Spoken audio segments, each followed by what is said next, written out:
वसुदेवसुतं देवं कंसचाणूरमर्दनं देवकी परमानन्दं कृष्णं वन्दे जगद्गुरुम्। ओम नमो भगवते वासुदेवाय। ओम श्री गुरुभ्यो नमः।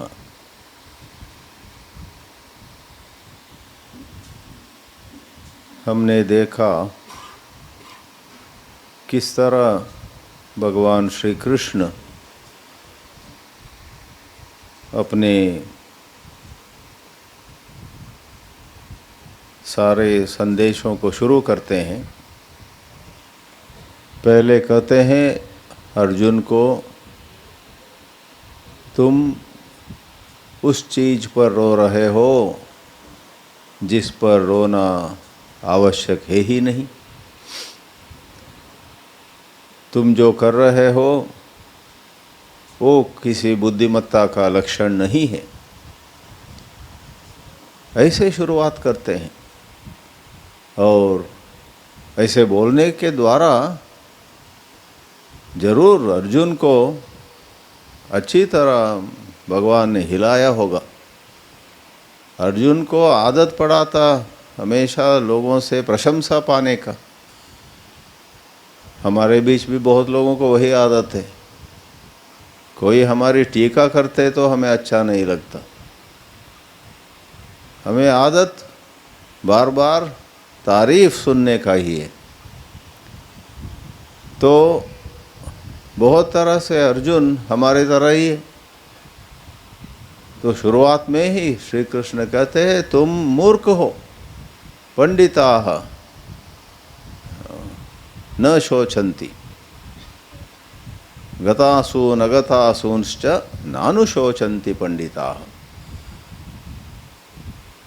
विद्वान जो लोग इस तरह रोते नहीं, मतलब तुम विद्वान नहीं हो, तुम मूर्ख की तरह बर्ताव कर रहे हो। तो ये को इस प्रकार डांटने से श्री कृष्ण अर्जुन को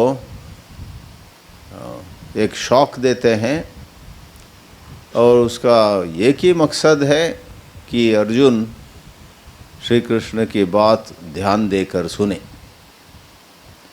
ऐसा न समझे कि भगवान श्री कृष्ण अर्जुन से सहमत होकर तुमको इतना मुश्किल हो युद्ध करना तो मैं भी मानता हूँ, चलो हम दोनों चले जाएंगे, ये सारे लोग बुद्धिहीन हैं, सिर्फ तुम और मैं ठीक हैं, ऐसे बोलते हुए कर सकता था।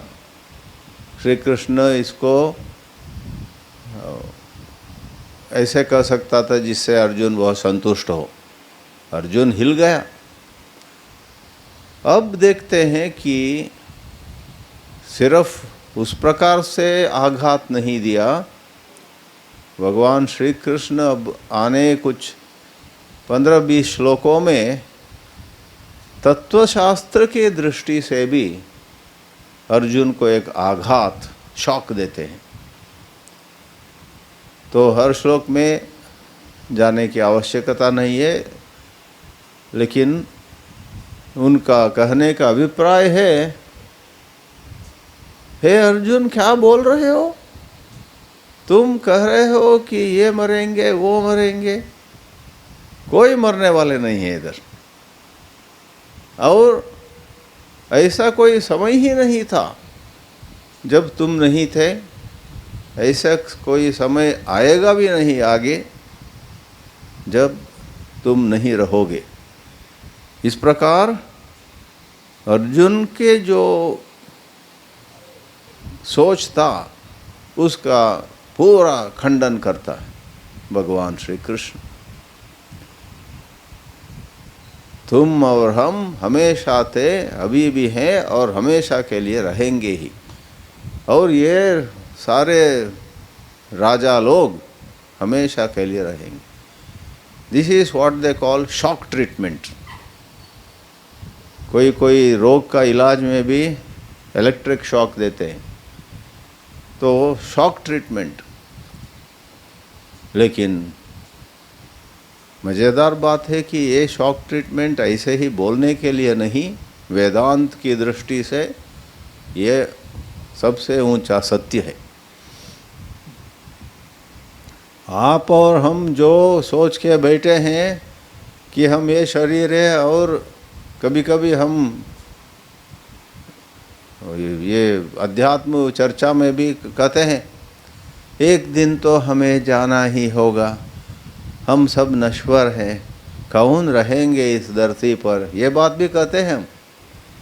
लेकिन यहाँ श्री कृष्ण की बात कुछ दूसरी है। कभी भी हम विनाश नहीं होंगे।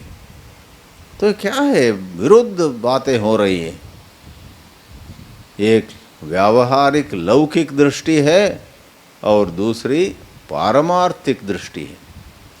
पारमार्थिक दृष्टि ही अंत में सबसे बड़ा सच है।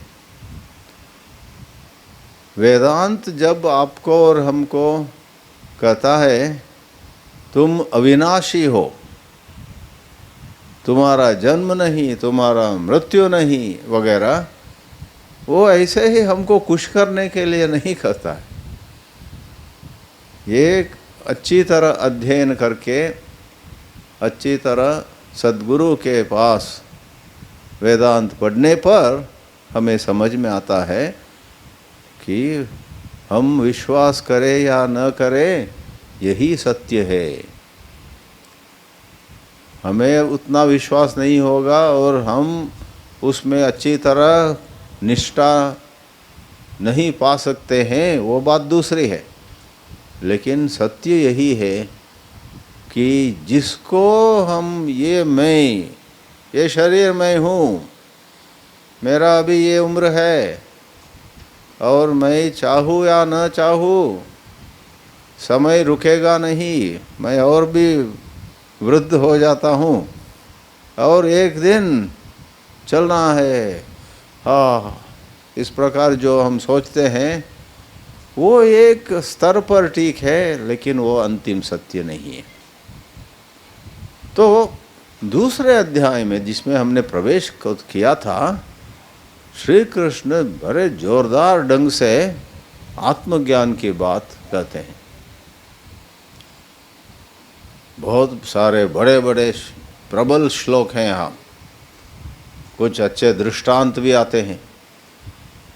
जैसे कोई आदमी पुराने कपड़े फेंक कर नए कपड़े पहन लेता है, उस प्रकार आप एक शरीर छोड़कर दूसरे शरीर लेंगे।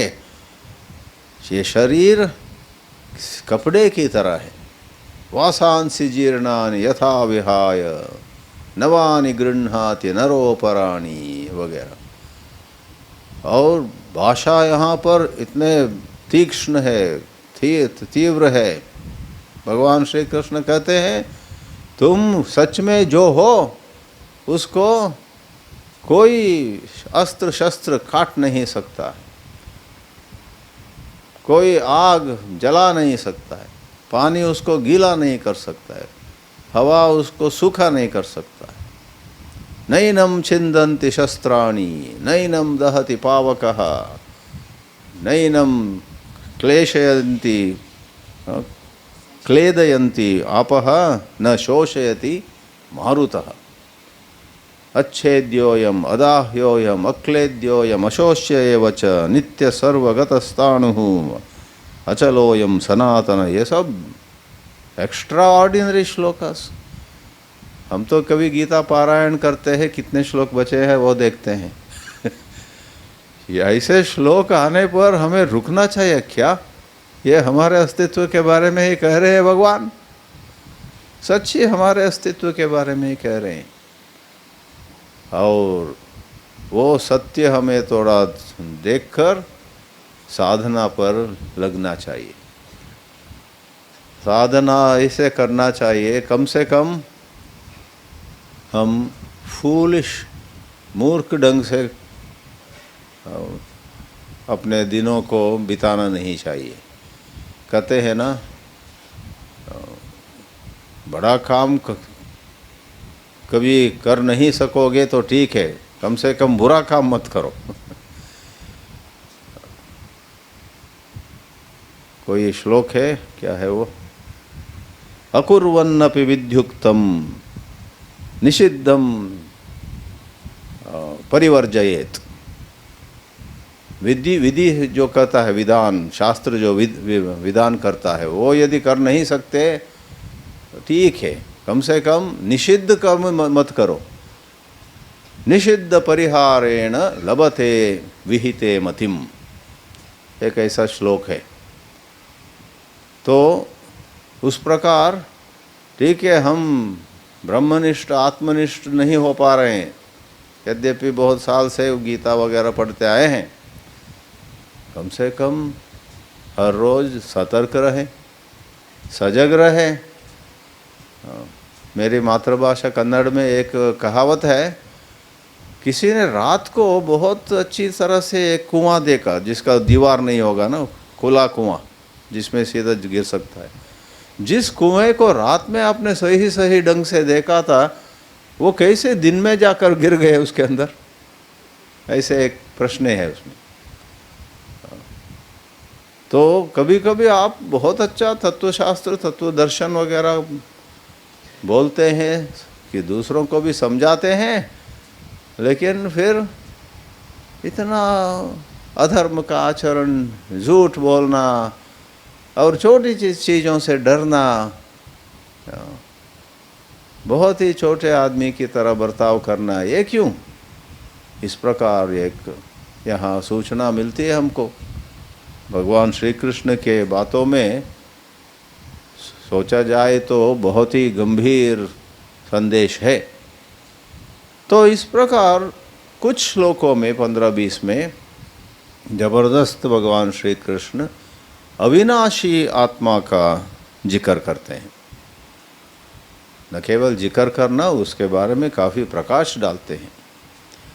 उसके बाद अर्जुन को अच्छी तरह शौक देने के बाद श्री कृष्ण अर्जुन को कहते, देखो मैं तो कह रहा हूँ कोई यहाँ मरने वाला है नहीं, फिर भी तुम्हें इतना लगता है कि मरेंगे, यद्यपि वो सत्य नहीं है, फिर भी उसको मानकर हम एक और बात आपको कहेंगे, और वो है कर्म योग की बात। भगवद गीता में आम लोगों के लिए बहुत ही प्रसिद्ध, बहुत ही सब जो जानते हैं वो वाक्य क्या है, कर्मण्येवाधिकारस्ते। 47वें श्लोक में, द्वितीय अध्याय में, कर्मण्येवाधिकारस्ते मा फलेषु कदाचन मा कर्म फल हेतुर्भूः माते संगोस्तु अकर्मणि। आदि शंकराचार्य जी ने जो भाष्य लिखा, उसमें अक्सर विवाद इसका है, कर्म करे या कर्म छोड़े। तो आप यदि शंकर भाष्य देखते हैं, यहाँ कुछ लोग शंकर भाष्य को पढ़ा भी है, किसी किसी को बहुत नया होगा वो। शंकराचार्य कहते हैं कर्मण्येवाधिकारस्ते का पहला अर्थ, तुम्हारा अधिकार, तुम्हें जो करना चाहिए वो अपना कर्तव्य कर्म निष्काम ढंग से, न संन्यास नहीं करना। तुम्हें संन्यास में अधिकार नहीं है, तुम्हें कर्म में अधिकार है। तुम कर्म छोड़कर जाओ मत, तुम कर्म करो, ये अर्थ। लेकिन दुनिया में ज़्यादा गांधी जी, विनोबा जी, तिलक जी और बहुत दूसरे लोग भी दूसरे अर्थ को ज़्यादा महत्व दिया। वो भी सीख है, वो भी सत्य है।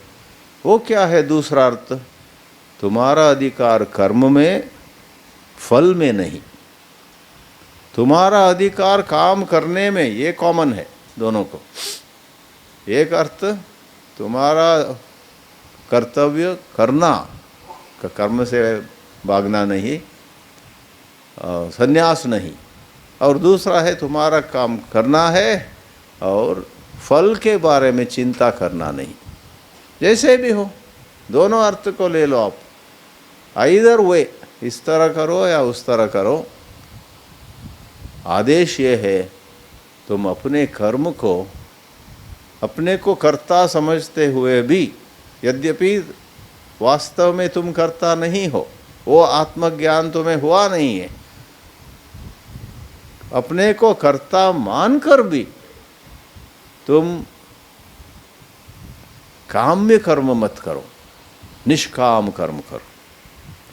मनुष्य जन्म की सफलता तब भी होगी जब आप जितना हो सके उतना सेवा कर्म कर सके। सेवा कर्म का ये काम, ये अर्थ नहीं कि दूसरों को मदद करते हम नष्ट हो जाए, ऐसे नहीं।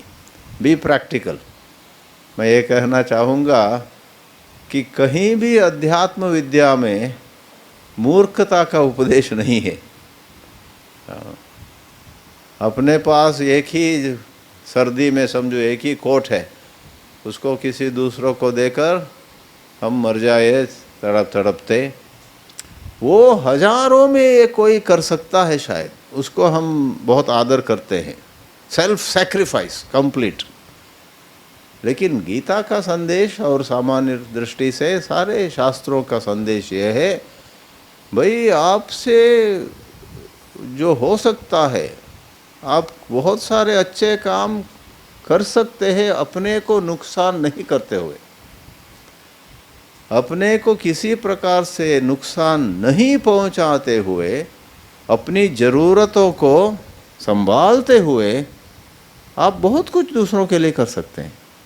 वो करो, वही सेवा है। अहिंसा के संदर्भ में भी वही है।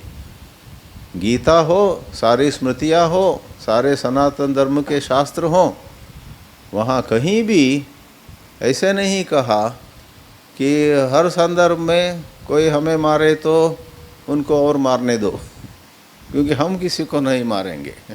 ऐसे नहीं, वो गलत एक्सप्लेनेशन है।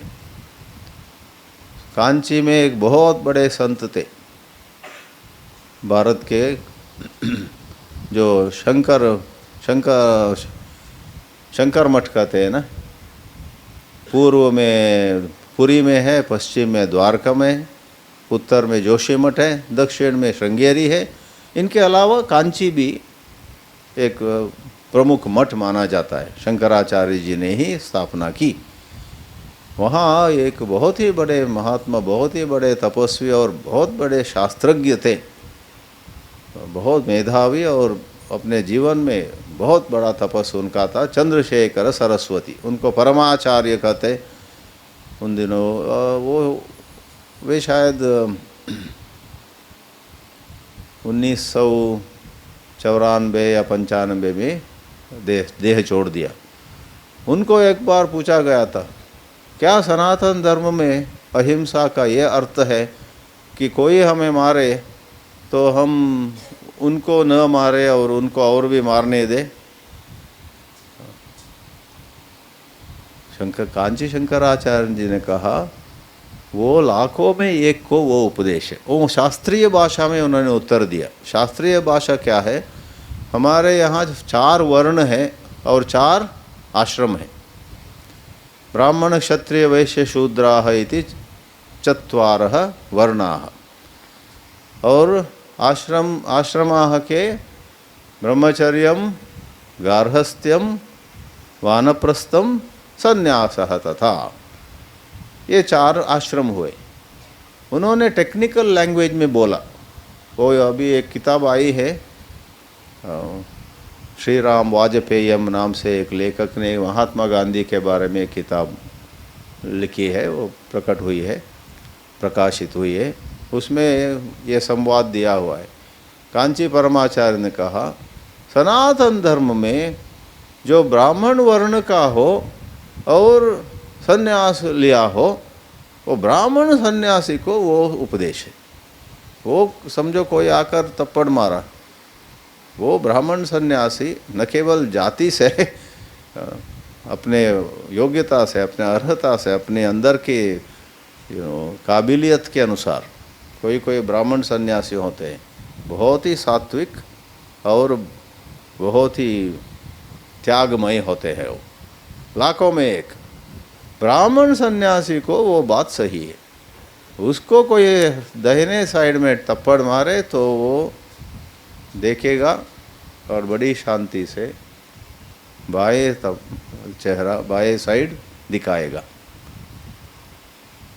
तो 16 कॉम्बिनेशन से, 4 वर्ण और 4 आश्रम, 16 कॉम्बिनेशन होंगे, उनमें से एक, और उनमें से एक भी बहुत कम लोग होते हैं, इक्वल नहीं होते। ठीक है, तो कम बैक टू कर्मयोग। कर्मयोग ये है कि आप किसी तरह से अपने को डुबाने की ज़रूरत नहीं है। थोड़ा सतर्क रहो, थोड़ा सक्रिय रहो, थोड़ा समझदार रहो भाई।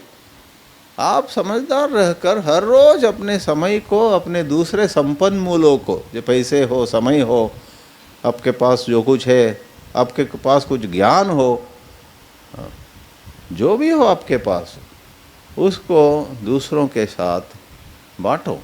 Share it. Joy shared is joy doubled कहते हैं। आपका आनंद और किसी से आप बांट लेते हैं तो आप अपना आनंद भी डबल होना देखेंगे। कर्मण्येवाधिकारस्ते। ये सारे विश्व में बहुत सारे लोग इसको पसंद करते हैं, मानते हैं, इसको, ये इस शिक्षा को आदर देते हैं। जॉन एफ कैनेडी ने अमेरिका में मशहूर वो था अध्यक्ष, वो कोई संत थोड़े ही था, फिर भी थोड़ा अकल वाला था। उसने अपने राष्ट्रपति बनते समय एक स्पीच दिया था, बहुत प्रसिद्ध वाक्य है, ये मत पूछो देश तुमको क्या देगा, पूछो आप देश के लिए क्या दे सकते हो। Ask not what the country can give you, ask what you can give the country. बहुत मशहूर वाक्य है, गूगल वगैरह में आपको उनका स्पीच भी मिलेगा, कैनेडी बोलते हुए। ये मत पूछो देश आपको क्या देगा, किंतु पूछो आप देश के लिए क्या देंगे, तो हमसे दूसरों को क्या सेवा हो सकती है।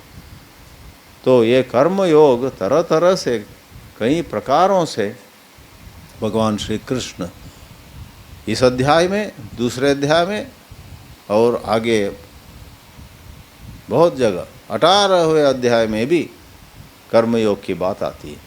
सारी गीता में कर्मयोग की बात बार बार आती है। उसीलिए गांधी जी ने अपने गीता पर जो व्याख्यान दिया, किताब निकली, उसका शीर्षक ही ऐसे दिया, अनासक्ति योग।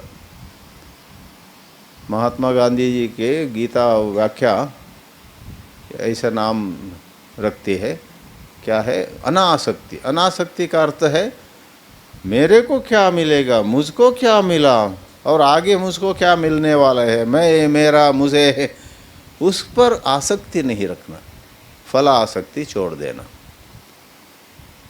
ऐसा नहीं कि सारा महीना आप काम करो और तनख्वाह जब आता है नहीं चाहिए, मुझे तनख्वाह नहीं चाहिए, मैं तनख्वाह के लिए काम नहीं किया। ऐसे करते तो पागलपन है वो। आपको फल को नज़र में रखे ही काम करना पड़ता है, लेकिन किसी कारण से, और अक्सर जीवन में होता है, हमने बहुत मेहनत किया फिर भी हमें जो मिलना चाहिए था वो नहीं मिला। तो यदि आप आध्यात्मिक साधक हैं तो आपको थोड़ा दर्द होगा, लेकिन आप उसको सहन करके अपने से ये कहे कोई बात नहीं, ईश्वर जानता है, शायद इस बार मुझे फल नहीं मिला, आगे अवश्य ईश्वर मुझे जो मिलना चाहिए वो दिलाएगा। इस प्रकार ईश्वर में पूरा विश्वास रखते हुए ये फल के बारे में, मुझे क्या मिला, मुझे क्या मिल सकता है, ये जो फल है उसका फल का ये परिभाषा ही वही है। गीता में जहाँ कहाँ भी आपको फल शब्द आता है, युक्त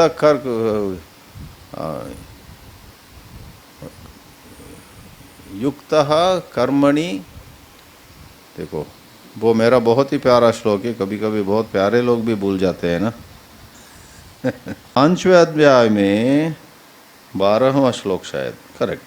युक्त कर्म फलम त्यक्त्वा शांतिमाप्नोति नैष्ठिकीम अयुक्तः कामकारेण फले सक्तो निबध्यते। एक श्लोक में बहुत अच्छी तरह पहली पंक्ति में, पहले पूर्वार्ध में युक्तः योगी कैसे होता है, कर्म फल में आसक्ति छोड़कर शांति से रहता है, और अयोगी कैसे होता है, हमेशा अपने कर्म फल, क्या मिला क्या नहीं मिला, क्या मिलने वाला है, ये सब मेरे को क्या मिलेगा दुनिया से, हर संबंध में, हर रिश्ते में भी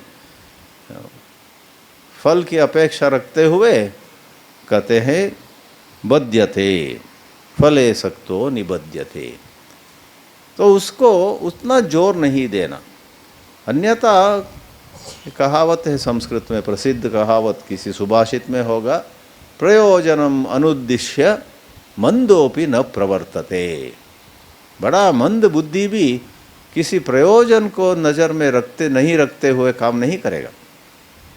हर कोई, हम लोग कुछ भी करते हैं, ये करने से क्या फ़ायदा देखकर ही करते हैं, वो ठीक है अपने जगह पर, लेकिन ये संदर्भ, ये दायरा दूसरा है।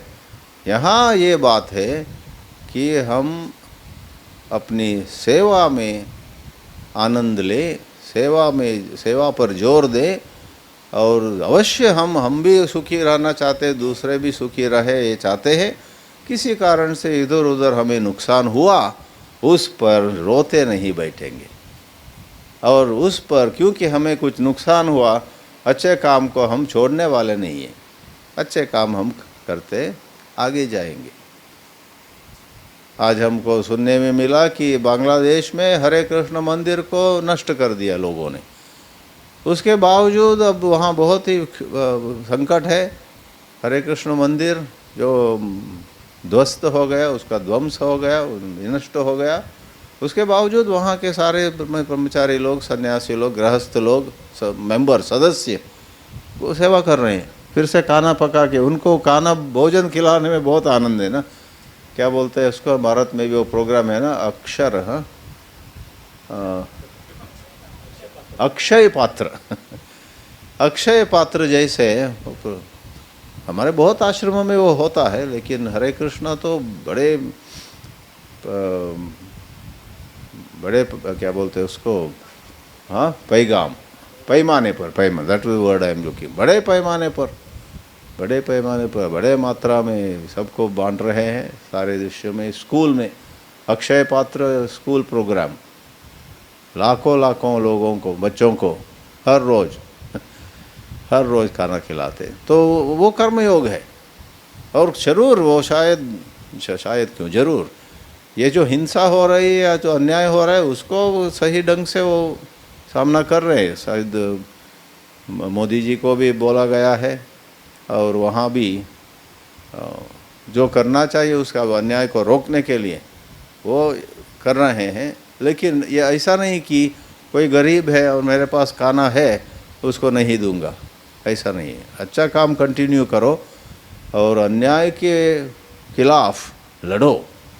कर्मयोग कहता है अन्याय के खिलाफ लड़ना ही चाहिए, अन्याय के प्रति आंखें बंद नहीं करना चाहिए। लेकिन अपने को ये नहीं मिला वो नहीं मिला बोलते हुए आप निष्क्रिय नहीं बनना चाहिए, और आप दुष्कर्म करने नहीं जाना, सत्कर्म ही करते जाना चाहिए। तो द्वितीय अध्याय में स्थूल रूप से आत्मज्ञान आता है, उसके बाद ये कर्मयोग आता है और अंत में बहुत ही प्रसिद्ध भाग है स्थित प्रज्ञ लक्षण। अर्जुन देखिए उस युद्ध भूमि में भी बहुत ध्यान देकर ये सब सुनता है और प्रश्न पूछता है। जब आप कुछ विषय को अच्छी तरह सुनते हैं, उस पर विचार करते हैं, अवश्य कुछ प्रश्न उठते हैं।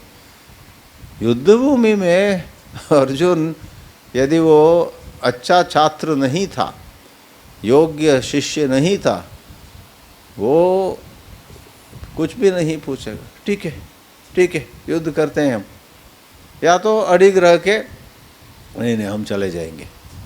लेकिन वो जब ये तो श्री कृष्ण का प्रसाद ही है, श्री कृष्ण का अनुग्रह भी है इसमें। ऐसे परिस्थिति में युद्ध भूमि में दो सेना है, कड़ी है दो साइड्स में, तब भी वो एकदम विषय में घुसकर बहुत अच्छा सवाल पूछता है। यदि कोई निष्काम कर्म ही नहीं, उसके भी ऊपर ब्रह्म ज्ञान में प्रवेश करके ब्रह्म ज्ञान में निष्ठा पाकर कोई हो, कोई रहे, उसका क्या लक्षण है। स्थित प्रज्ञस्य का भाषा समाधिस्तस्य केशव स्थितधि किम प्रभाषेत किमासीत व्रजेत किम। सवाल है अर्जुन का।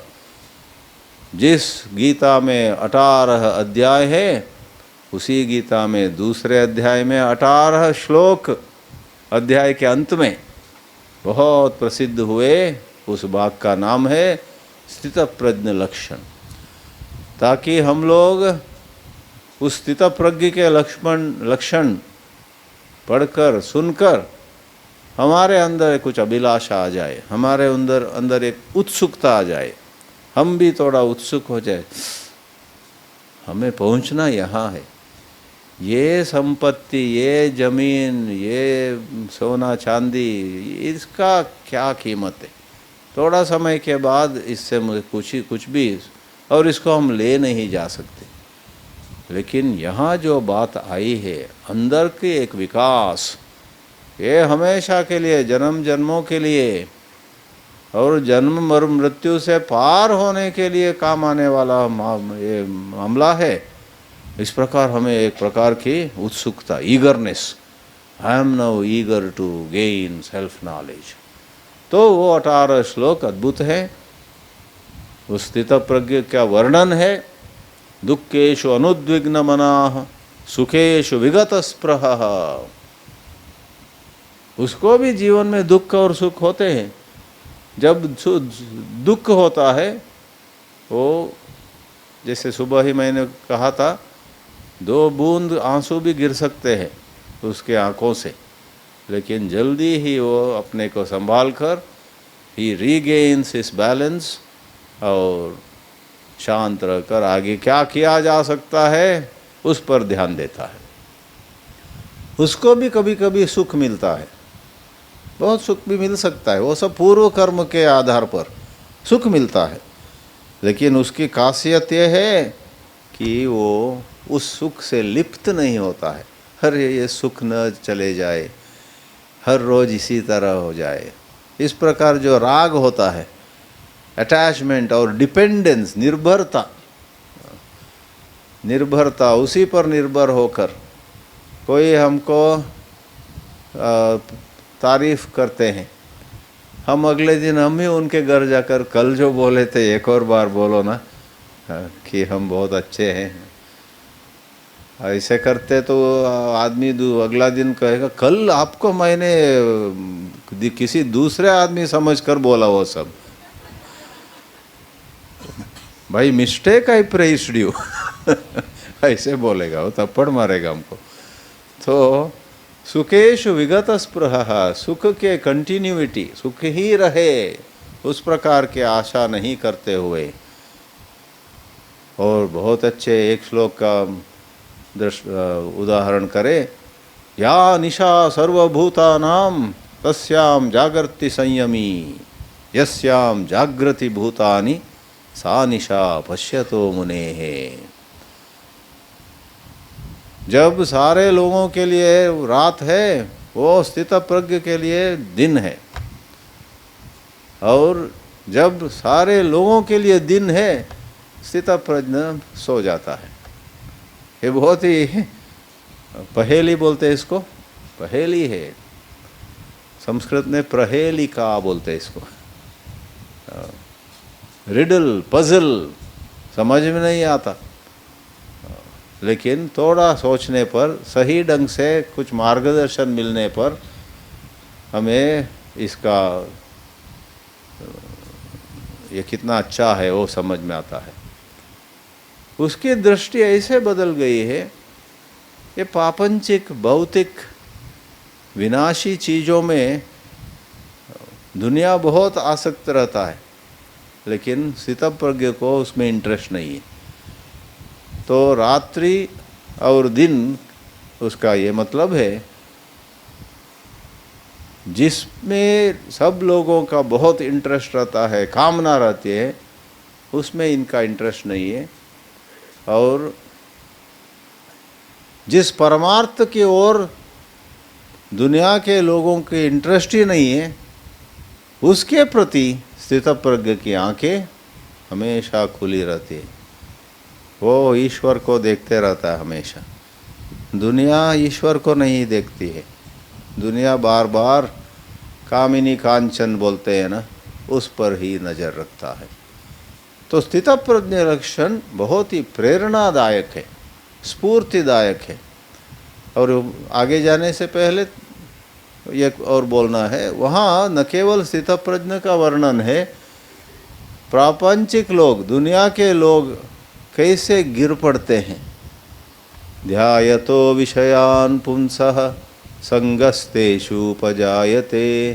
संगात् संजायते कामः, कामात् क्रोधो विजायते, क्रोधात् भवति सम्मोहः, सम्मोहात् स्मृतिविभ्रमः, स्मृतिभ्रंशात् बुद्धिनाशो, बुद्धिनाशात् प्रणश्यति। Everything begins with thinking. हम सोचते हैं कि ये थोड़ा सोच लेते तो क्या हानि है।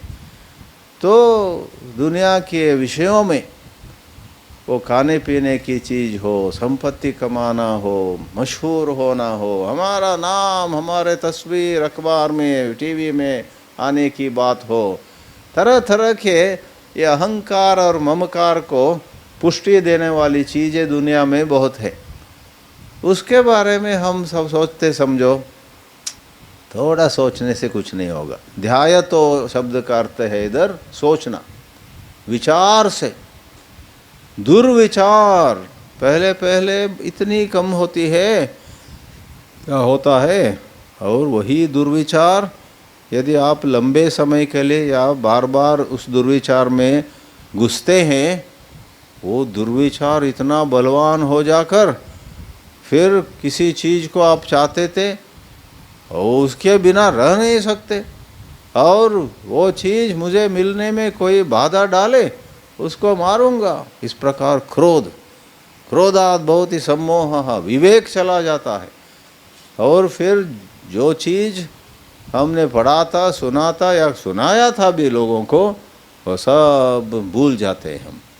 स्मृति भ्रंशः, स्मृति भ्रंशात् बुद्धिनाशः, हमारी प्रज्ञा चली जाती है। बुद्धि मतलब विवेक, क्या सही है क्या गलत है, क्या करने से हम आगे जाएंगे और क्या करने से नीचे पड़ेंगे, किससे हमारी सद्गति होगी, किससे हमारी दुर्गति होगी, ये एक प्रज्ञा की बात है।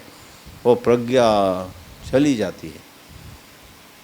तो दो श्लोक उस प्रकार के भी हैं यहाँ पर, जहाँ बदलाव के लिए स्थितप्रज्ञ के जगह श्री कृष्ण गतप्रज्ञ की बात भी बोलते हैं। गतप्रज्ञ कौन है? जिसकी प्रज्ञा बाय बाय बोल दिया, अलविदा दे दिया, अलविदा बोल दिया, और बहुत गलत हो जाता है। Ladder of fall, then ladder of rise. सीढ़ी होता है ना, सीढ़ी से चढ़कर ऊपर जाते हैं, और कभी कभी सीढ़ी के ऊपर थे हम, अजागरूकता से, प्रमाद से गिरकर नीचे गिर जाते हैं। डग डग डग डग डग।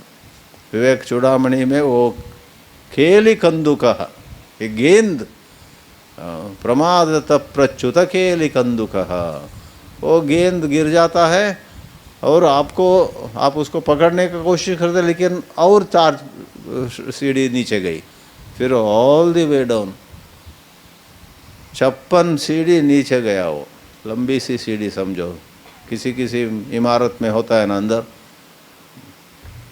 प्रमादतः प्रच्युत केली कंदुकः, एक दृष्टांत विवेक चूड़ामणि में। अधपतन, तो मनुष्य जीवन देखिए बहुत ही वंडरफुल है।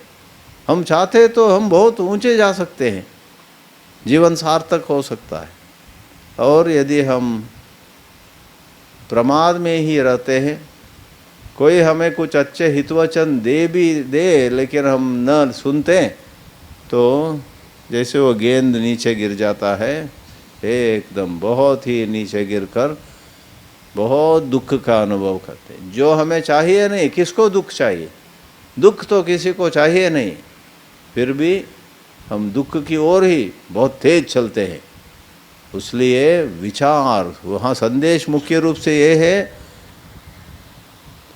किसी चीज के बारे में सोचने से पहले अपने से पूछो, ये इस तरह मैं सोचते जाता हूँ, क्या अच्छा होगा, क्या बुरा होगा? विचार, थिंकिंग, श्री कृष्ण का वो धार्मिक उपदेश यहाँ पर हमें मिलता है।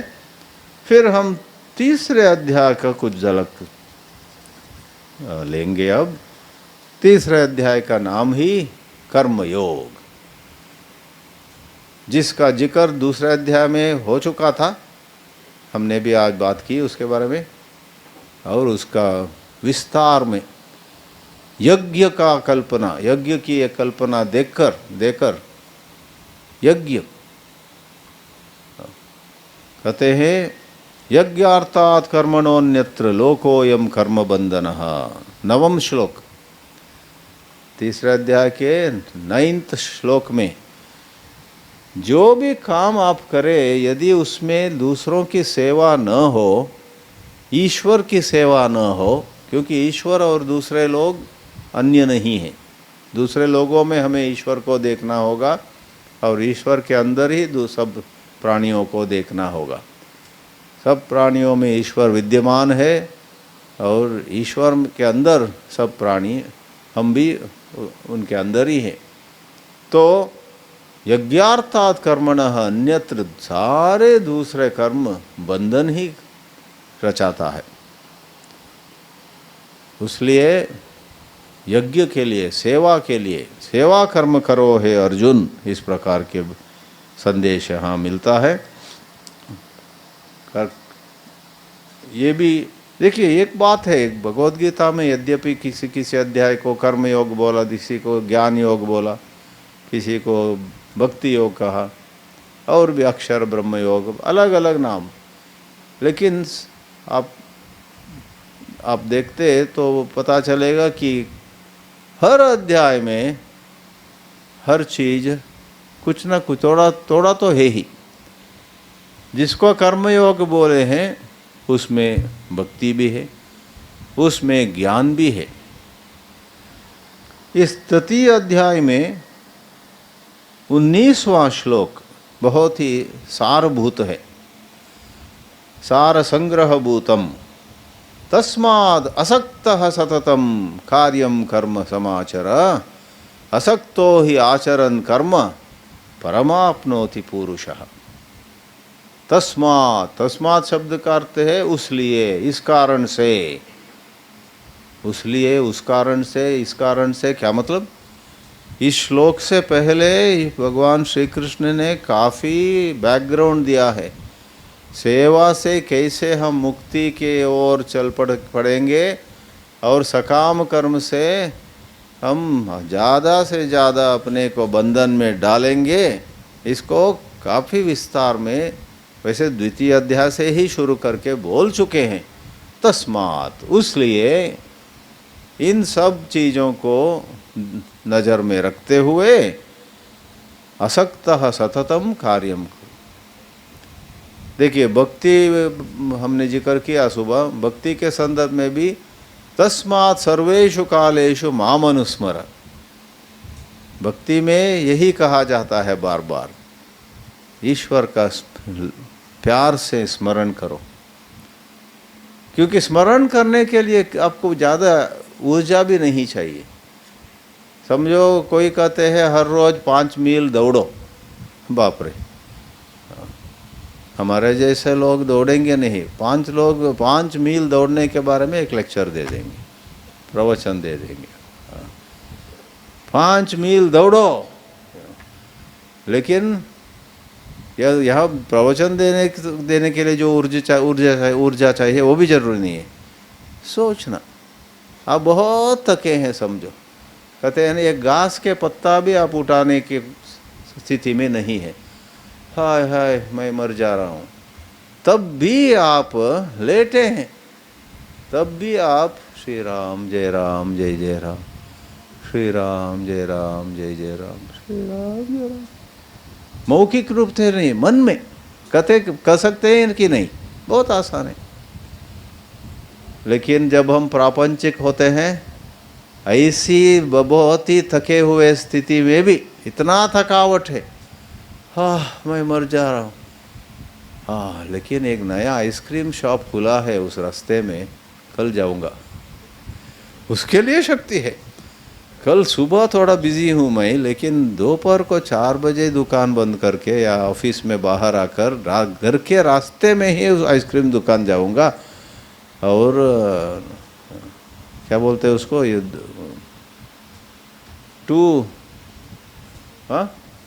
स्कूप, हमेशा वो शब्द मुझे, यद्यपि वो इंग्लिश शब्द है, हिंदी शब्द मैं भूल जाता तो आश्चर्य नहीं है, हमारे उतना संपर्क नहीं है हिंदी के साथ।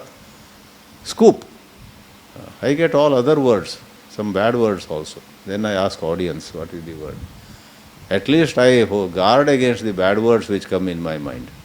देखो, when one is trying to कुछ कोशिश कर रहा है एक शब्द के लिए, बहुत सारे शब्द नज़र आते हैं उनमें से कोई, जैसे इमॉर्टल के जगह यदि इमोरल बोल दिया, इमॉर्टल अंग्रेजी में अमर, इमोरल मीन्स अनैतिक कोई शब्द ढूंढ रहे हैं मन में, यदि इमॉर्टल की जगह इमोरल आ गया और सतर्क नहीं रहते हुए हम उसको बोल दिया तो बाद में बहुत पश्चाताप होगा। स्कूप, तो कल ही जाऊंगा, 1 स्कूप नहीं 2 स्कूप आइसक्रीम। मैं जिस गांव में बड़ा हुआ, पता नहीं भारत में दूसरे जगह वो मिलता कि नहीं, एक आइसक्रीम मिलता था, उसका नाम था गड़बड़ आइसक्रीम। बम्बई में मिलता है, यहाँ छत्तीसगढ़ में मिलता है गड़बड़, लेकिन वो पुराने दिन की बात है, अभी वो नाम नहीं होगा।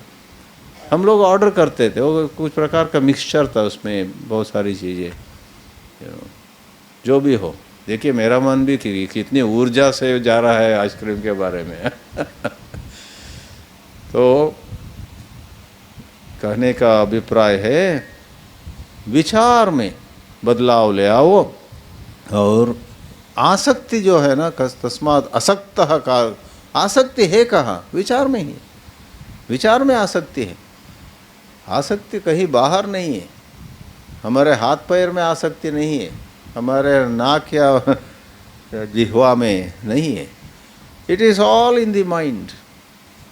कहते हैं श्री अरबिंदो महात्मा थे ना पौंडीचेरी के, जब वो योगाभ्यास करते थे, कोलकाता के क्या जेल था वो, अलीपुर, कलकत्ता में एक मशहूर जेल है अलीपुर जेल, वहाँ वो बंदी थे। वो अंत में उनका रिहा हुआ। जब वहाँ बैठ के वो योगासन, अभ्यास, ध्यान, एक बार जेलर ने देखा ये कैदी कुछ 6 इंच या 1 फुट ज़मीन से ऊपर था, तो आंखें ऐसे करके वो जेलर ने फिर से, वो जेल वार्डन होता है ना, वार्डन ने फिर से देखा क्या हो रहा है अरबिंदो 6 इंच ऊपर थे। तो उस समय उन्होंने लिखा है बाद में, मैं जब अलीपुर जेल में था तो उस समय मैंने बहुत प्रयोग किए, उनमें से एक प्रयोग ऐसा था, कोई विचार आया उसको कैसे संभाले। वो कहते हैं कि उन्होंने कुछ अभ्यास करके एक कुशलता उन्होंने पाई। उस कुशलता से, जैसे समझो आप आकर मेरे हाथ में एक सिक्का रख दिया, एक सिक्का मेरे हाथ में रख दिया आपने, आप चले गए। मैंने देखा मुझे कोई पैसे की ज़रूरत नहीं है, ये 10 रुपये के सिक्का मेरे हाथ में क्यों रख दिया, और मैं ऐसे मूड में रह सकता हूँ कि ऐसे ही छोड़ सकता हूँ, फेंक सकता हूँ। आसान है कि नहीं? हाथ में जो सिक्का है उसको फेंक सकता हूँ। उस तरह अरबिंदो विचारों को, कामनाओं को, किसी के बारे में गुस्सा आया उस पर फेंकना सीख लिए। एक एक करके अपने विचारों को, ख्यालों को, वृत्तियों को, हाथ से नहीं, अंदर की एक योगाभ्यास से, उसी लिए उनको समाधि का अनुभव हुआ। मन इतना शांत हुआ। अच्छा विचार हो, बुरा विचार हो, पैसे का विचार हो, लोगों का विचार हो, देश विदेश का विचार हो, जो भी हो, वो फेंकते रहे। मन फिर निर्विषय हो गया। ध्यानम निर्विषयम मनः, एक कहावत है। अमृतबिंद नहीं, वो ख्याल है वो दूसरा है, स्कंदोपनिषद में वो पंक्ति है। ध्यान क्या है? निर्विषयम मनः। जब आपके मन में कोई विषय ही नहीं है, ना आइसक्रीम का सोच रहे हैं आप, न कोई अच्छी चीज़ भी, अच्छा भी बुरा भी नहीं, मन निर्विषय हो गया। ध्यानम निर्विषयम मनः। तो बाहर आते हैं, और उस समय ब्रिटिश उनको फिर से पकड़ने का प्रयास करते थे। लोगों ने, उनके मित्रों ने कहा आप भारत में मत रहो, उसीलिए वो पांडिचेरी गए। आपको मालूम है पांडिचेरी फ्रेंच था, ब्रिटिश के तहत नहीं था। Pondicherry was not under British, so he went to Pondicherry ब्रिटिशों से बचने के लिए। फिर वहाँ बड़े योगी हो गए। देखिए, तो आप और हम भी कोशिश करना चाहिए। कोई दुर्विचार आया, उसके लिए एक सेकंड भी और देना नहीं चाहिए। इसको कैसे मैं सिक्के को हाथ से फेंकने की तरह फेंक सकूं, उस प्रकार ठक ठक ठक। मैंने काफ़ी इसके कारण सजा पाया हूँ। काफ़ी, क्या बोलते हैं उसको, I have suffered enough because of these thoughts. ऐसे विचारों के कारण मुझे काफ़ी नुकसान हो चुका है, और नुकसान नहीं होना चाहिए। ऐसे कहते हुए विचारों को छोड़ना चाहिए। श्री राम जय राम जय जय राम, श्री राम जय राम जय जय राम। इस प्रकार करके परमाप्नोति पुरुषः। और इसी अध्याय में अंत में अर्जुन, जैसे हम भी करेंगे, ये कोई भी करेंगे, इतनी ये कुतूहल जगाएगा हमारे अंदर। विद्या उस प्रकार की है। अध्यात्म विद्या विद्यानाम है ना, 10वें अध्याय में। दुनिया में बहुत सारी विद्याएं हैं। चोरी करना भी एक विद्या मानी जाती है। कौन से 64 को कैसे बोलते? 64 विद्या बताई जाती हैं हमारे संस्कृति में। उनमें से एक है चोरी। किसी की जेब से उनको पता ही न चले, उनको बाद में आधे घंटे के बाद दूसरे जगह गए हैं, अरे मेरा वैलेट कहाँ गया, मेरा पर्स कहाँ गया। तो चोरी विद्या जिसने सीखा है वो कर सकता है। तो किस लिए आया ये? हाँ, अध्यात्म विद्या विद्यानाम। अध्यात्म विद्या सारी विद्याओं की अपेक्षा, वो कानून हो, वो इंजीनियरिंग हो, वो मेडिसिन हो, वो कॉमर्स व्यापार हो। आजकल जवान लोग इधर उधर पढ़ने जाते हैं, कुछ लोग विदेश भी जाते हैं एडवांस स्टडी के लिए। कहते हैं मैं ये पढ़ूंगा, मैं वो पढ़ूंगी। हमें समझ में नहीं आते वो क्या पढ़ने जा रहे हैं। या तो शब्द का अर्थ हमें मालूम है, लेकिन उसमें क्या क्या आता है भगवान जाने। जैसे एक लड़की अभी पिछले हफ्ते हमसे मिलने आई थी, विदेश जा रही, क्या पढ़ोगी बेटी? Data science. हो, डेटा साइंस, डेटा जानकारी, इंफॉर्मेशन साइंस, विज्ञान, इंफॉर्मेशन साइंस नया नाम है। तो तरह तरह की चीज़ें, बायोटेक्नोलॉजी, तो बहुत सारी चीज़ें। लेकिन श्री कृष्ण ने उस समय ही कह दिया, बहुत सारी विद्याएं हैं, बहुत सारी नई विद्याएं आती रहेंगी, लेकिन उन सबको मिलाकर भी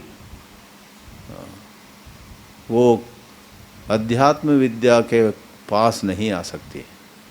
अध्यात्म विद्या इतनी ऊपर है, सिर्फ अध्यात्म विद्या से ही आपको सही शांति मिलती है, जीवन सच ही सार्थक हो सकता है। तो इसे संदर्भ में अर्जुन को झलक मिला, हाँ बाप रे, ये भगवान से तो मेरे दोस्त, अभी ये दोस्त, ये छुपा रुस्तुम है, ये श्री कृष्ण इतना जानते हैं और मुझे ये सवाल पूछना है। सवाल क्या था? बहुत प्रसिद्ध भाग है, बहुत ऐसे प्रसिद्ध भाग है गीता में।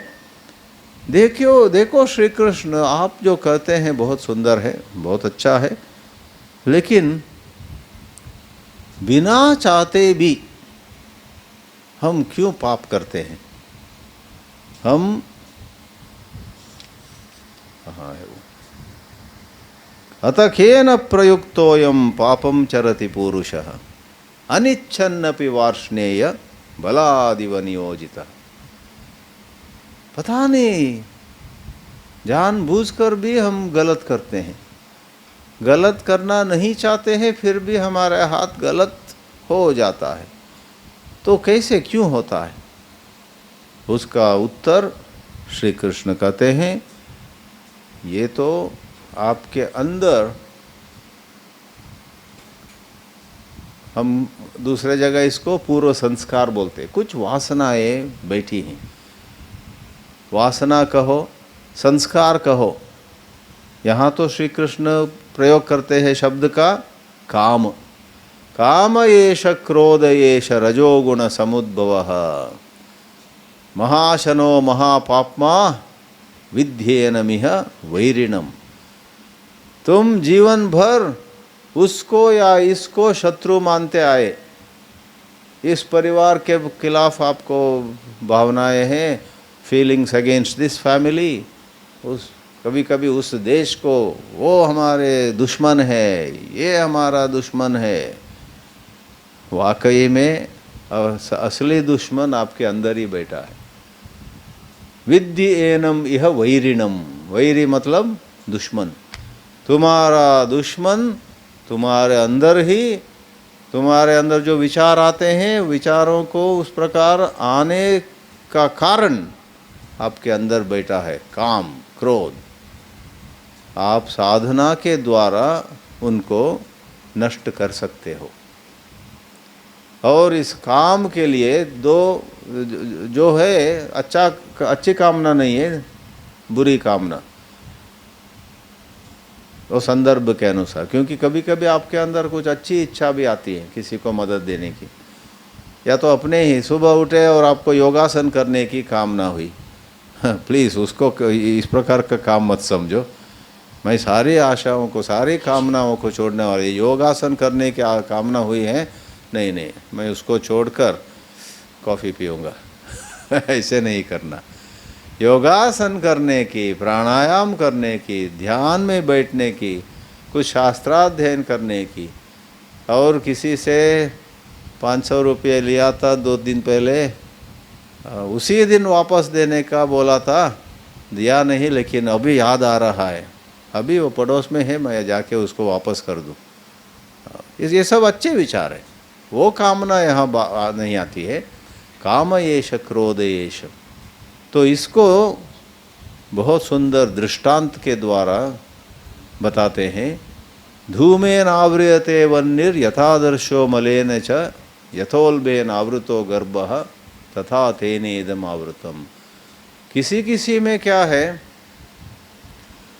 आग जल रहा है और आग के ऊपर धुआं है, बहुत सारे जगह विशेष करके होम हवन वगैरह के समय देखते हैं पंडित लोग कर रहे हैं, हम 50-100 लोग देख रहे हैं, वहाँ हवन, होम, अग्निहोत्र कुछ भी हो, जहाँ आग हो, बीच में धुआं निकलता है।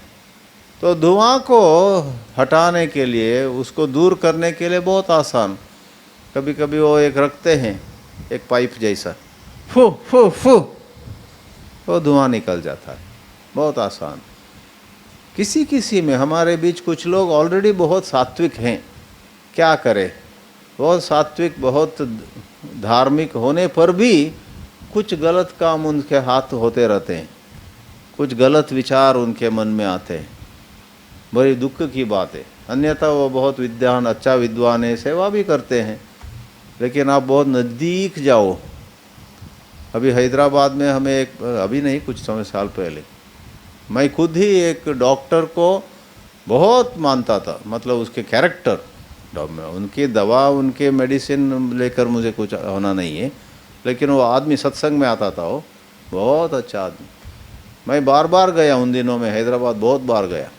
अंत में मुझे पता चला कि वो बहुत मशहूर है, बहुत प्रसिद्ध डॉक्टर है शहर में, लेकिन उसका कुछ अनैतिक संबंध था कहीं, और उससे उसकी बीवी 10 बार डिवोर्स करने की सोचा था। लेकिन सारा क्या बोलते हैं उसको, सारे परिवार में बहुत डिस्टरबेंस होगा ना, तो वो भी चुप है, लेकिन वो बहुत ही अंदर अंदर से बहुत दुखी है, मेरे पति इस प्रकार से ये करता है। तो ये सब होता है। अन्यथा दिन रात वो मरीजों का सेवा करता था, और बहुत सारे मरीजों को वो डॉक्टर बिना शुल्क के, वो मरीज सच्ची सेवा, ऑपरेशन वगैरह। वहाँ एक भाग है हैदराबाद में, वहाँ बहुत सारे मुसलमान लोग हैं, वो गरीब भी हैं उधर, वो लोग आकर बच्चे नो क्या बोलते हैं उसको, डिलीवरी, प्रसूति, प्रसव इनके अस्पताल में करा लेते थे, और अंत में बच्चे को लेकर चले जाते, बिल दे दो डॉक्टर, बिल बाद में देंगे, ऐसे बोल के चले जाते थे। और इस डॉक्टर ने हमको, किसी ने कहा, शायद पिछले 10 साल में हजारों ऐसे औरतों को बिना फीस का क्योंकि दूसरे लोग देते हैं तो on the whole they are profitable, अस्पताल बहुत प्रॉफिट में है, लेकिन ये ठीक नहीं है, ऐसे लोगों को कौन छोड़ेंगे, पता नहीं वो क्यों करते हैं ऐसे, बहुत सारे गरीबों को बिना शुल्क के। ये सब सात्विक गुण हैं और शांत भी है। आप उनसे बात करो, आपको यकीन नहीं होगा कि इनका कुछ गलत व्यवहार भी है एक दूसरे कोने में। शायद वो ऐसे लोगों के बारे में बोल रहे हैं, उनके अंदर दैवी संपत्ति बहुत है, लेकिन थोड़ा सा उसको, जैसे आग से आप धुआं हटाते हैं फू फू करके, उस प्रकार थोड़ा सुबह आधा घंटा, शाम को आधा घंटा साधना हो, सुबह आसन प्राणायाम करो, शाम को ईश्वर स्मरण करो। वो आदमी ये करता है, ये सब किस लिए है, इस प्रकार के हमारे अंदर दुर्वासना है ना, दुर्वासनाओं को मिटाने के लिए है ये सब साधना है।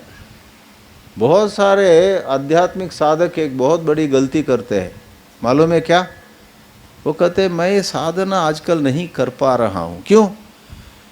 बहुत फर्ज होता है, बहुत कर्तव्य रहते हैं, बहुत काम रहते हैं। नहीं, थोड़ा काम समय निकालो, जप करो, ध्यान करो, योगासन करो।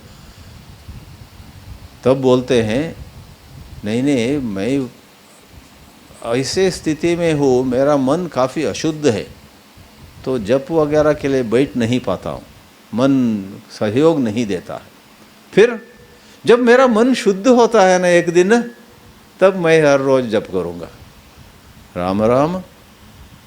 जब आपका मन अशुद्ध है, जब आपका मन में बहुत विचार आता है, मन भागता है, that is the best time. आपको जब बुखार है तब गोली लेना चाहिए। यदि आपको बुखार है, आप कहते हैं ये बुखार है, मुझे बहुत असुविधा होती है मेरे अंदर। जब मैं ठीक हो जाता हूँ ना, एक ही दिन ये सब गोली ले लूँगा। शिवा शिवा। तो हम लोग एक बहुत बड़ी गलती करते हैं यदि हम शरीर के लिए वॉकिंग, आसन, प्राणायाम वगैरह, मन के लिए जप ध्यान वगैरह, बुद्धि के लिए शास्त्राध्ययन को हम यदि टाल देते हैं, जब मैं अच्छा तो मतलब जीवन मुक्त होने के बाद यह सब करेंगे क्या? ऐसे पूछना पड़ेगा उनसे। कोई समुंदर किनारे गए थे नहाने, लेकिन नहा नहीं रहे थे। मित्र ने पूछा क्यों नहीं नहा रहे? आप आए थे इधर नहाने के लिए, ये सारे लहर थोड़ा शांत हो जाए तब मैं नहाऊंगा, ऐसे कहा उसने। समुंदर के लहर कभी शांत होंगे? उसी प्रकार कुछ ना कुछ हर रोज जीवन में कुछ ना कुछ तकलीफ होता है। उस तकलीफ के बावजूद, उन तकलीफों के बीच ही आपको साधना करना जरूरी है। हाँ, एक दूसरा दृष्टांत है, आईने पर धूल बैठता है ना, उसको फू फू करने से नहीं जाता है। एक कपड़ा लेकर उसको साफ करो। और तीसरा दृष्टांत है, माँ के गर्भ में शिशु बड़ा हो रहा है, 9 महीने वेट करना है, उसमें जल्दी करना ठीक नहीं है। वो समय आने पर 9 महीने होने के बाद वो शिशु पैदा होगा, बाहर आएगा। यथा उल्बेन आवृतो गर्भः। और लास्टली तीसरे अध्याय में ये कहना है, श्री कृष्ण कहते हैं, ये बहुत प्रैक्टिकली व्यवहार में, मतलब आध्यात्मिक व्यवहार में, 41वां श्लोक श्री कृष्ण कहते हैं, वहाँ भी देखो तस्मात्। शायद गीता के वो एक छोटा एक्सरसाइज अच्छा रहेगा। राघवानंद जी आगे आप एक शिविर में विषय ये दीजिए, गीता में तस्मात् शब्द से शुरू होने वाले सारे श्लोक, शायद 10-12 मिलेंगे आपको, उस पर एक शिविर 3 दिन का, शुक्रवार शनिवार रविवार, weekend camp. Swami Raghavananda ji will start her class. ठीक है, पिछले क्लास में तस्मात् देखा, अब एक और तस्मात् देखेंगे, और कल सुबह तीसरा तस्मात् देखेंगे। क्योंकि तस्मात् शब्द से जो शुरू होते हैं श्लोक, वो सब बहुत प्रैक्टिकल है। तस्मात् सर्वेषु कालेषु माम अनुस्मर युध्यच, तस्मात् असक्तः सततम कार्यम कर्म समाचर।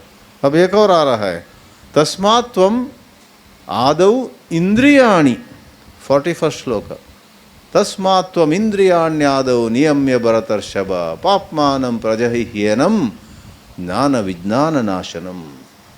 क्योंकि मन को ही पकड़ना, अरबिंदो उनके पूर्व संस्कार इतने अच्छे थे, वो उन्होंने मन का, सीधा मन को पकड़ लिया। सिक्कों को फेंकने की तरह विचारों को उन्होंने फेंक दिया। मन खाली हो गया, निर्मल हो गया।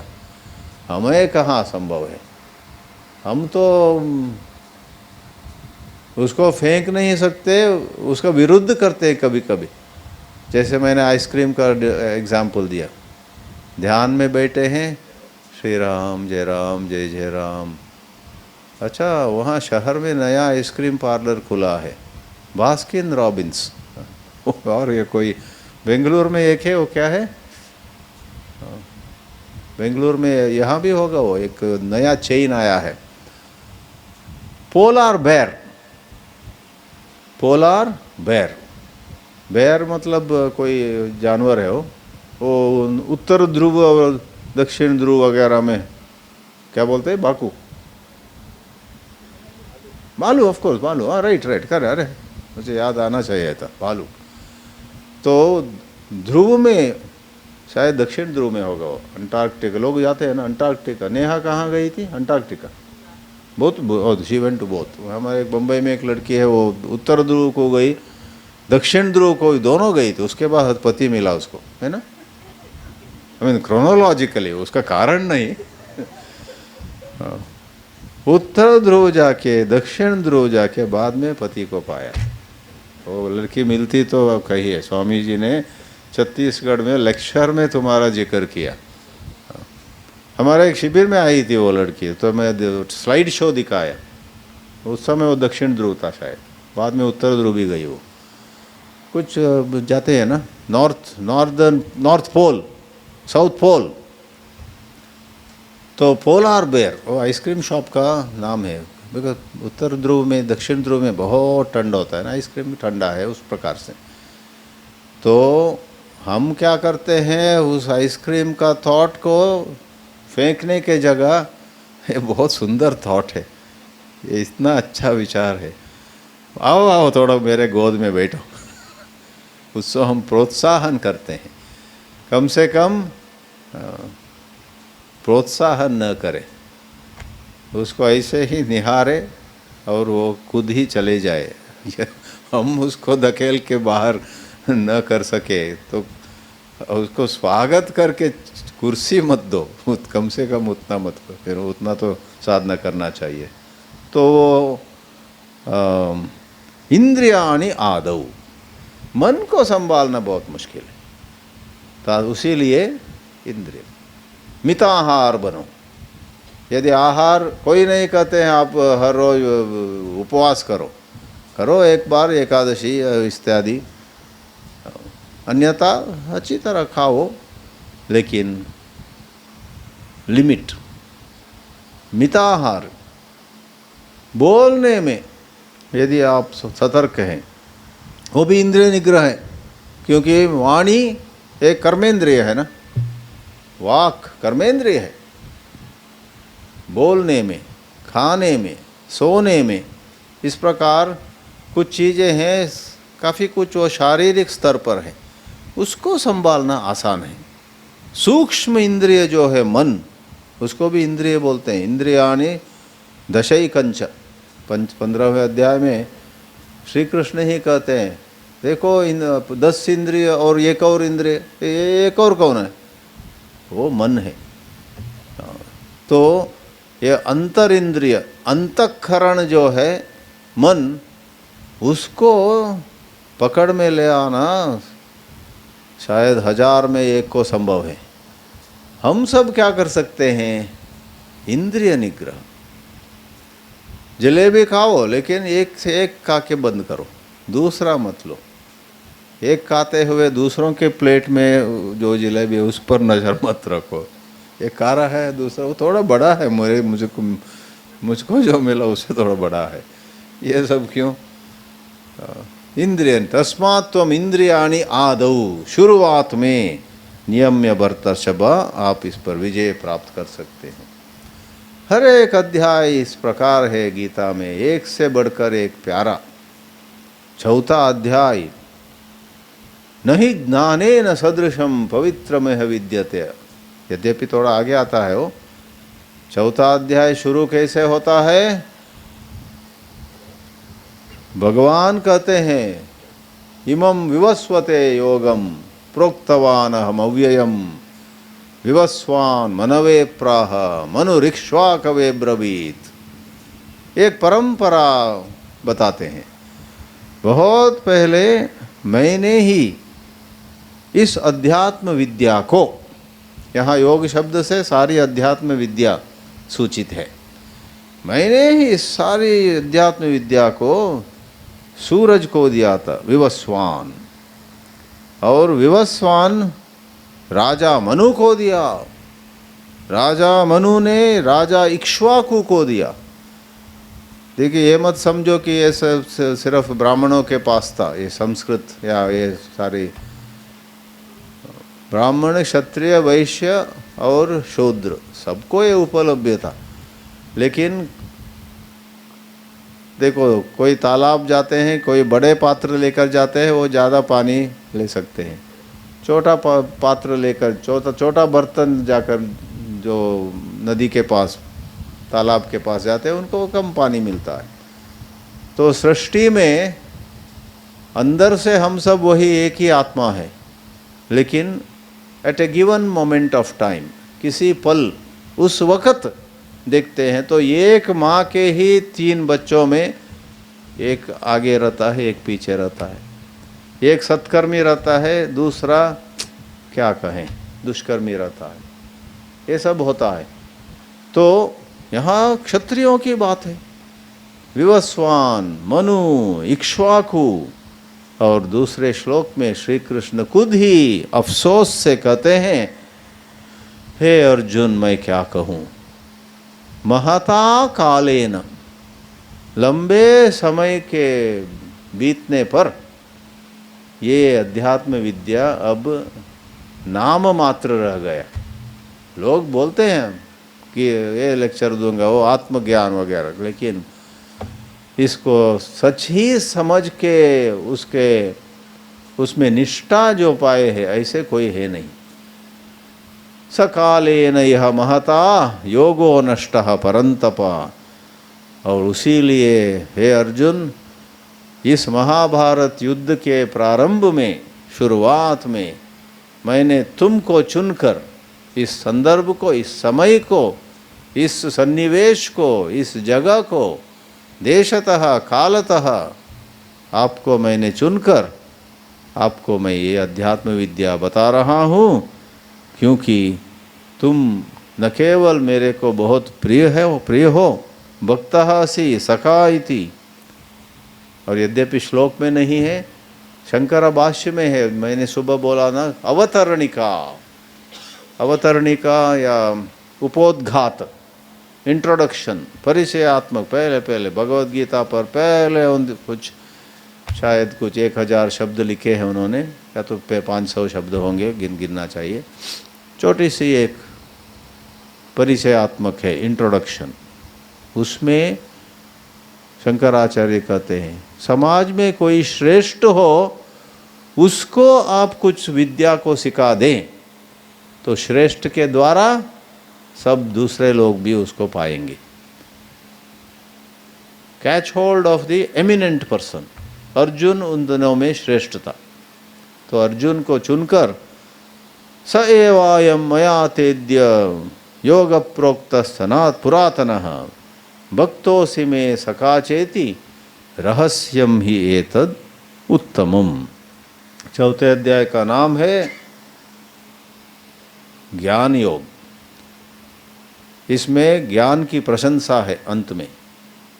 जैसे एक आग बहुत सारे लकड़ियों को जलाकर राख बना देता है, उसी प्रकार आपके अंदर ये अत्युत्तम अध्यात्म ज्ञान जगे तो उन लकड़ियों की तरह यहाँ पर आपके जन्म जन्म के कर्मों को ये ज्ञान जला देगा।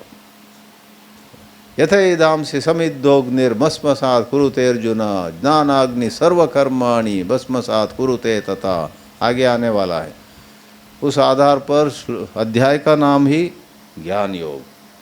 लेकिन पहले बहुत ही सुंदर और वो भी बहुत महत्वपूर्ण है अवतारवाद। सनातन धर्म में जो अवतारवाद है, अवतारवाद क्या है? ये एक दृष्टि, ये एक विचार। वाद लिटरली मीन्स बोलना।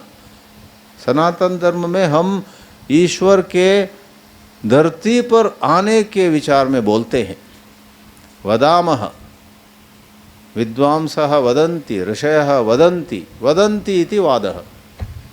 वाद शब्द का अर्थ है ऋषि मुनियों ने जो कहा। वदति, क्या कहा उन्होंने? उन्होंने कहा कि ईश्वर स्वर्ग में बैठते नहीं, वैकुंठ में बैठे नहीं रहते हैं, वो मनुष्य रूप धारण करके या नरसिंह धारण करके। और क्या रूप है? मत्स्य, कूर्म, वराह, नरसिंह, वामन। उसके बाद वामन 5वां आता है, छठा परशुराम, फिर राम, और 8वां श्री कृष्ण। उसके बाद कोई कहते हैं बलराम, कोई कहते हैं बुद्ध। तो थोड़ा 2-3 वर्णन है। न केवल ये अवतार, किंतु संतों के रूप में भी भगवान का ही अंश अवतार होता है, ये भी हमारा विश्वास है। जैसे सुबह मैंने एक संत का, एक महात्मा का जिक्र किया दक्षिण भारत में, रमण महर्षि। लोगों का विश्वास है कि रमण महर्षि शंकर जी का पुत्र जो सुब्रह्मण्य थे या है कार्तिकेय, तो महर्षि रमण को कहते हैं कार्तिकेय नराकृतिम। कार्तिकेय सुब्रह्मण्य स्वामी नर रूप में, मनुष्य के रूप में, महर्षि रमण के रूप में आए और बहुत बढ़िया, बहुत उत्तम रीति से आत्मज्ञान को बताया। आत्मज्ञान के लिए जो तरीका है, आत्मविचार, मैं कौन हूँ। बार बार अपने अंदर अपने बारे में कोई ख्याल आए, मैं बड़ा हूँ, छोटा हूँ, अमीर हूँ, मैं स्वस्थ हूँ, मैं बीमार हूँ, ये सब बेकार है। रिजेक्ट, तिरस्कार, नेति नेति नेति, उन सबको छोड़ दो। और अंत में आप यदि विवेक पूर्वक वो करते हैं, नॉट मैकेनिकली, आंतरिक रूप से करने से कुछ नहीं होगा, उसके लिए कुछ समझ चाहिए। शास्त्राध्ययन के द्वारा आपको ये कैसे शरीर मैं नहीं हूँ, मैं शरीर कैसे नहीं हूँ, मैं मन क्यों नहीं हूँ, मैं अमीर क्यों नहीं, इतने पैसे मेरे पास तो है तो सही, आपको पासबुक दिखा दूँ कोई बोलेगा अमीर हूँ जी, मैं अमीर हूँ, क्यों मुझसे कहते हैं मैं अमीर नहीं हूँ, गरीब नहीं हूँ, मैं स्त्री नहीं हूँ, मैं पुरुष नहीं हूँ। वेदांत में ये सब बात आती है ना। तो शास्त्राध्ययन से, श्रवण से, मनन से आपको बहुत अच्छी तरह स्पष्टता से आपको समझ में आएगा कि ये सब जो है, मैं पुरुष हूँ, स्त्री हूँ, ठीक है, एक स्तर पर ठीक है। किसी ने कहा मैं इस औरत का पति हूँ, तो गुरु ने पूछा अच्छा तुम पैदा होते ही इसका पति थे? नहीं नहीं नहीं, ऐसे कैसे होता है, हम 28 उम्र के थे और ये मेरी पत्नी उस समय 26, तो हमने शादी की। तो 28 साल आप इस औरत के पति नहीं थे? तो अपने से ये पूछो वो क्या है जो आप हमेशा थे, अभी भी है और हमेशा के लिए रहेंगे। समझो उसकी पत्नी का नाम शकुंतला, हमेशा के लिए आप शकुंतला के पति नहीं थे, और कौन जाने आप पहले जाएंगे या शकुंतला पहले जाएगी ऊपर। बाद में भी आप मैं शकुंतला का पति बोल नहीं सकते, मतलब वो मौजूद नहीं उधर। सब निषेध के योग्य है, सब निराकरण के योग्य है। तो रमण महर्षि ने वो तरीका दिखाया और उसको मदद देने के लिए, क्योंकि हमने कहा ना वो उतने आसानी से पकड़ में नहीं आएगा, विवेक चूड़ामणि, आत्मबोध वगैरह उन्होंने सिफारिश किया। विवेक चूड़ामणि, आत्मबोध वगैरह का तमिल अनुवाद भी किया महर्षि रमण ने, ताकि तमिल जानने वाले लोगों को सुविधा हो। तो ठीक है, मैं वो नहीं हूँ। तो इस प्रकार तो अवतारवाद आता है इधर, और बाद में ज्ञान के बारे में, गुरु के पास जाने के विषय में, ज्ञान की शक्ति, सामर्थ्य वगैरह। तो अगले क्लास में हम फिर से चौथे अध्याय के बारे में फिर से कुछ देखेंगे। ओम नमो भगवते वासुदेवाय। हरि ओम, हरि।